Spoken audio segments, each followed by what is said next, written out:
grand format aujourd'hui à Kaysersberg avec Olivier Nasty. On découvre votre drive. Il y a beaucoup de clients. Je suis très étonné, Olivier Nasty, par le nombre. Combien de clients aujourd'hui vous recevez?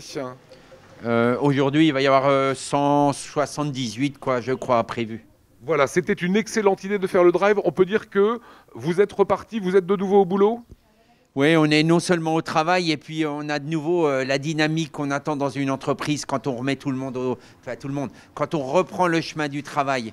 Il y a une créativité qui revient, il y a une dynamique et ça, on en est vraiment heureux. Vous n'aviez pas d'autre choix pour continuer aussi à faire de la trésorerie que de faire de l'emporter, du drive, des points relais?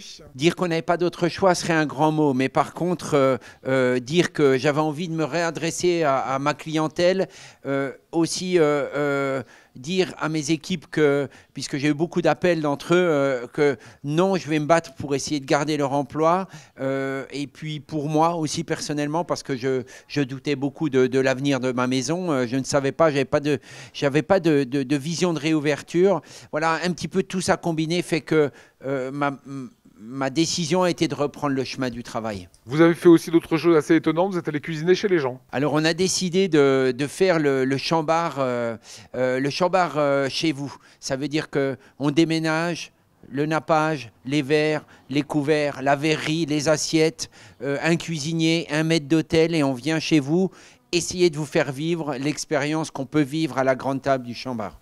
Olivier Nasty, qu'est-ce que vous avez mis en place pour la sécurité des clients lorsqu'on pourra rouvrir? Il va d'abord falloir s'organiser, peut-être séparer les équipes, les faire venir, mais en tous les cas, c'est à l'entrée du bâtiment.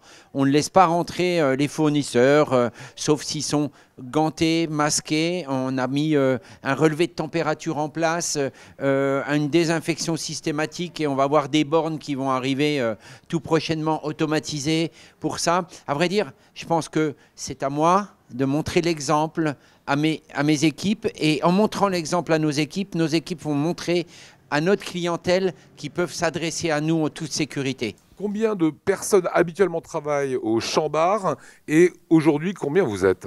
65 personnes qui travaillent entre temps plein, mi-temps ou apprentissage. C'est 65 personnes qui viennent, des familles qui vivent aussi, merci.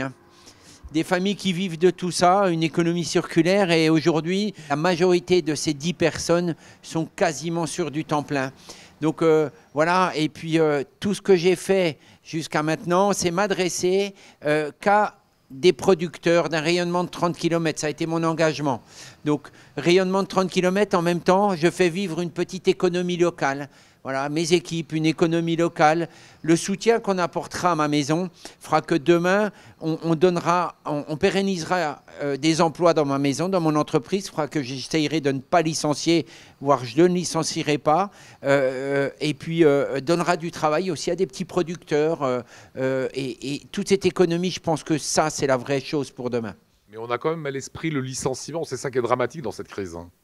Il est clair que si je ne retrouve pas un levier de chiffre d'affaires et un rythme de chiffre d'affaires dans l'avenir, mes remboursements sont en fonction, je ne pourrai pas y faire face, je ne pourrai pas, j'essaierai, je ferai tout, je vais même dire quelque chose qui paraît fort, je suis prêt à mettre ma maison et tout ce que j'ai sur la table. D'ailleurs, j'ai mis aujourd'hui tout ce que j'ai sur la table parce qu'on est vraiment, ruiné, mais ça ne me fait pas peur. Ce qu'il y a, c'est que si demain je n'arrive pas à rembourser, eh bien, il va falloir prendre des décisions. C'est pour ça qu'aujourd'hui, toute la profession s'est mobilisée pour demander des aides. Mais ces aides, elles ne sont pas usurpées. C'est dire, voilà, je reprends le chemin du travail, mais j'ai aussi besoin de sentir qu'on me soutient si ça ne va pas. Le Premier ministre a annoncé que les restaurants rouvrent.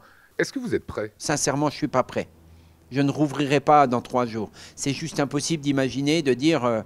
et puis, est-ce que les mesures d'accompagnement vont s'arrêter? Je ne le sais pas aujourd'hui. Est-ce qu'elles vont s'arrêter? Elles vont se diminuer parce qu'on nous dit vous pouvez réouvrir. En tous les cas, en 3 jours, moi, je sais que je ne pourrai pas être prêt. Si à la grande table, vous me dites faut que je mette une table tous les 4 mètres, c'est déjà le cas aujourd'hui. J'ai pas de mal de vous dire je vais respecter la distance. Mais si dans le bistrot, où j'ai 30 ou 40 euros du coût du couvert, vous me faites enlever une table sur 2, déjà, je ne vais pas avoir l'activité. Si vous m'enlevez 50% du chiffre d'affaires, est-ce qu'il ne vaut mieux pas calculer réellement et de rester fermé ou de faire attention, de ne pas se lancer dans n'importe quoi et de dire, eh ben, ma foi, patientons, regardons et peut-être rouvrons avec beaucoup de prudence. Nous laisser ouvrir en 2 ou 3 jours, je pense que c'est une connerie, c'est une hérésie. Soyons peut-être un tout petit peu prudents sur cette ouverture et ouvrons dans de bonnes conditions.